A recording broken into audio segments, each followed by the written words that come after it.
C'est pas pour prêcher, hein? On m'a pas appelé pour prêcher. C'est pour présenter Bethel. Bethel World Outreach Ministry, c'est ce qu'on appelle en anglais, en français, mission d'évangélisation mondiale ou ministère d'évangélisation mondiale. Bethel. Bethel Koroko, mission d'évangélisation mondiale. Voilà, c'est ça. Amen. Donc, comment est-ce que nous sommes venus ici? Nous étions aux États-Unis. Bethel a son siège aux États-Unis. Et Bethel a été fondé aux États-Unis par un homme qui s'appelle le Bishop Darlington J. Johnson. Avec son épouse. Qui s'appelle Chrysanthème. Chrysanthème. Voilà, mais tout le monde l'appelle Chris. Alléluia, Lady Chris. Amen. Amen. Il était allé pour un séjour aux États-Unis, un séminaire. Quand la guerre a éclaté au Libéria, c'est un Libérien d'origine. Et il est à l'aéroport, et voilà, on dit il n'y a pas d'avion. Donc, il voulait retourner au pays, il voulait retourner au Libéria. On a dit, ah, mon frère, c'est pas possible. Hein? Il y a la guerre au Libéria. Lui, il a dit, même s'il y a la guerre au Libéria, je vais quand même retourner dans mon pays, je ne vais pas être un réfugié ici. On dit, mais il n'y a même pas d'avion pour partir au Libéria. Il dit, ah, donc je suis réfugié ici. Et le Seigneur lui dit, tu n'es pas réfugié. Tu es missionnaire. Alléluia. Amen. Et voilà comment il a commencé l'église dans une classe. Donc les quelques Libériens qui étaient là-bas, voilà, il a commencé à se réunir avec eux, mais puis il commence à bien parler de Bambara. Et voilà comment Bethel a commencé dans une salle de classe. Et la salle de classe est devenue très vite petite. Ils ont commencé à louer une salle de cinéma. Aux États-Unis, c'est courant, hein, les églises qui louent des salles de cinéma. On va attendre que la sœur, la diaconesse de Hugo Tuko finisse de s'amuser avec sa fille pour continuer.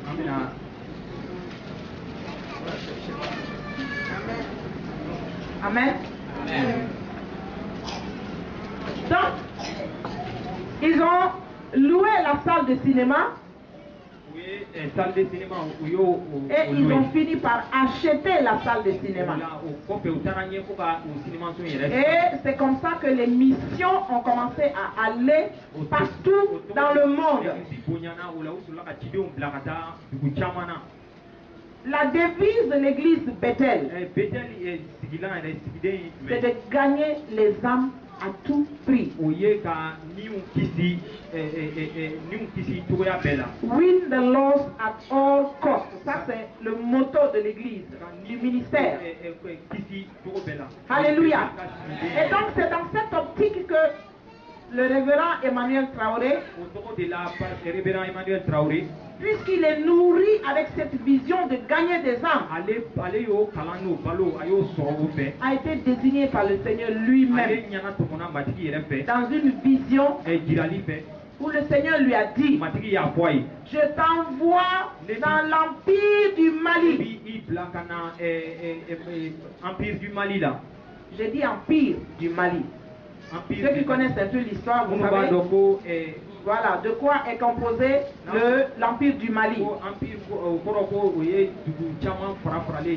donc, juste après qu'il ait reçu cette vision, voilà le bishop qui le rencontre dans le parking.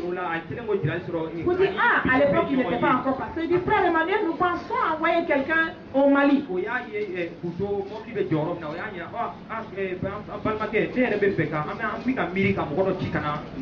Il dit, bishop, enfin, à l'époque on l'appelait pasteur. Il dit, pasteur, il dit, moi-même le Seigneur m'a parlé. Et donc, après un temps de préparation, c'est comme ça qu'il a été envoyé avec son épouse. Alléluia. Amen. Nous sommes arrivés ici au Mali à la fin du mois d'octobre, le 29 octobre 1999.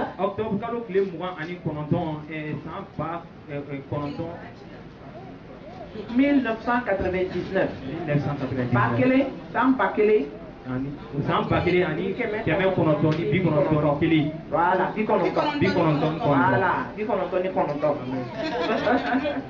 Amen.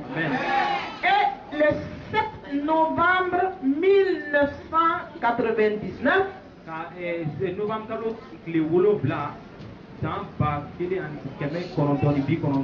nous avons commencé notre premier culte. J'ai dit le premier culte qui était composé de mon mari, moi-même, le pasteur Cheikh, la sœur de Makadia, Nana, la sœur, enfin notre fille Néné, et notre petit garçon Joël. Voilà, c'est nous qui avons commencé Bethel ici au Mali. Alléluia. Et bien vite, on a commencé le culte. Nous avons commencé à avoir quelques personnes. Nous avons évangélisé dans le quartier, dans tout Nyarela, Kenzambou, Bolonina, Raïda. Voilà, merci.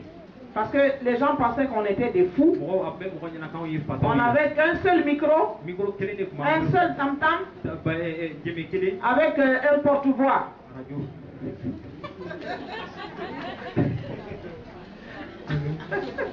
Alléluia. C'est avec ça qu'on sortait pour évangéliser. Merci radio. C'était une sorte de radio sur laquelle on branchait pour faire notre haut-parleur. Amen. Radio. Merci. J'avais oublié ça. Et vraiment, c'était... On avait cette joie et cette confiance que la parole qui sont certainement des gens vont être touchés et accepter Jésus.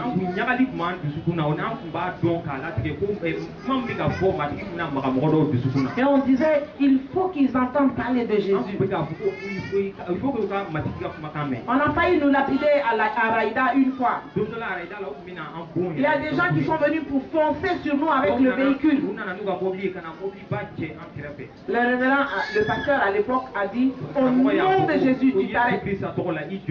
Et la, je sais pas, la barre qui est entre les deux pneus du véhicule est sortie sur place. Et le véhicule s'est bloqué. Alléluia. Les gens sont venus pour tester la puissance de Dieu. Venir avec des gris-gris pour voir si le Jésus qu'on dit là, il peut faire quelque chose.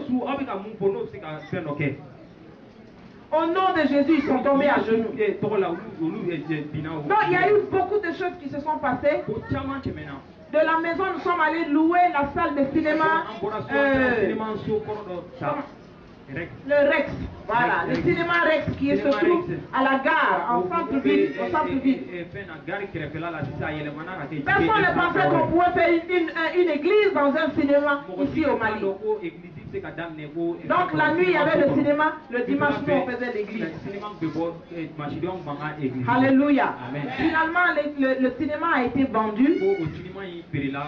Et donc on était obligé de chercher un endroit. Et nous avons déménagé dans ce quartier Bukasombougou. Nous avons recommencé l'église à zéro. Parce que du centre-ville à Bukasombougou, beaucoup de gens ont dit qu'ils ne pouvaient pas nous suivre. Donc on a repris l'église ici, dans notre salon. Et du salon, on est arrivé ici parce que le Seigneur, entre-temps, nous avait mis à cœur de commencer un jardin d'enfants. Donc, le pasteur Abraham qui est assis là était le gardien dans cette école. Et c'est ici qu'il a reçu l'appel du Seigneur. Et aujourd'hui, il est notre premier missionnaire à Zantigila. Acclamons le Seigneur pour cela. Alléluia. Alléluia. Et donc c'est à partir d'ici que l'église Zantigila a été implantée. Ensuite, fut le tour de l'église de Kogni qui a commencé à Baguineda.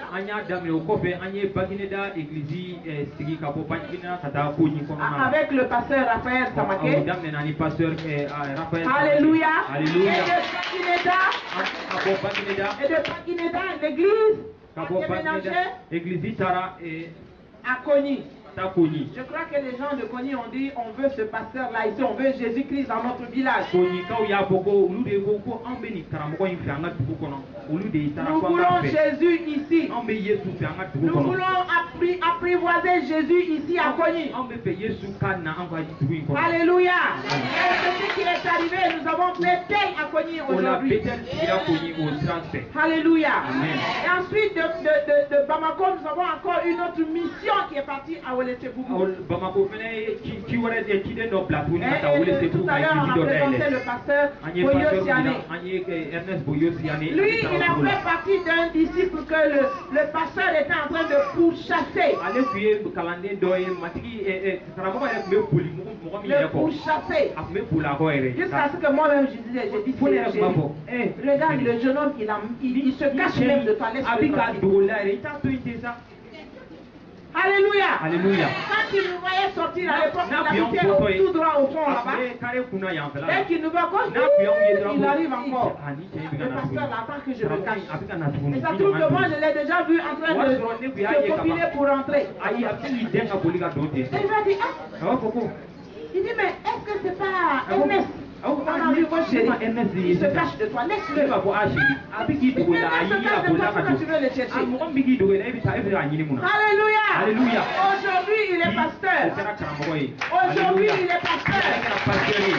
Nous avons un Dieu merveilleux. Nous avons un Dieu fantastique.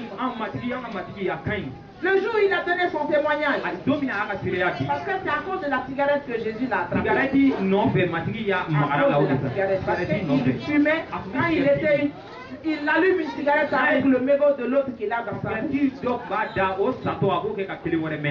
Alléluia. Aujourd'hui, il est pasteur, des serviteurs de Dieu. Et donc, nous avons commencé à nous investir vraiment dans les âmes, à faire des disciples.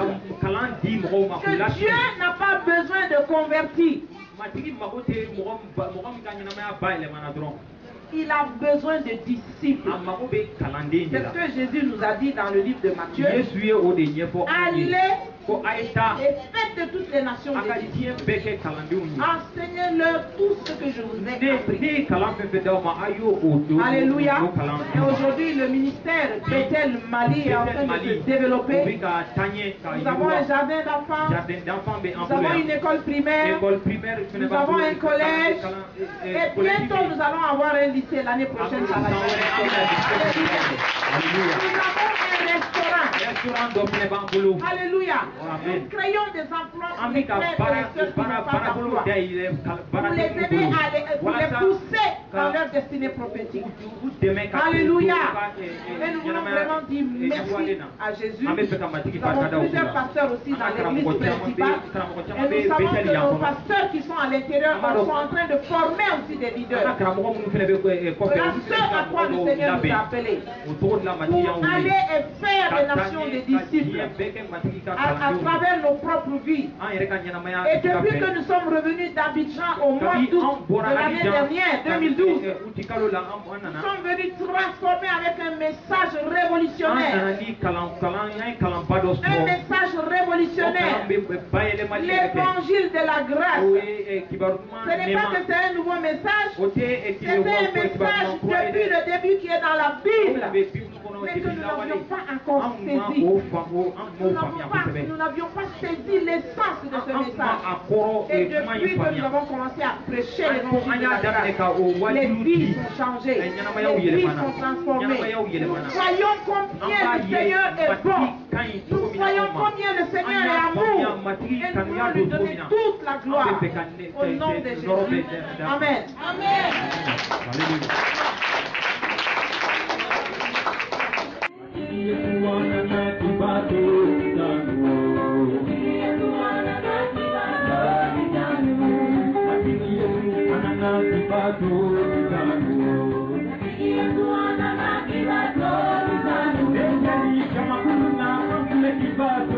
Done.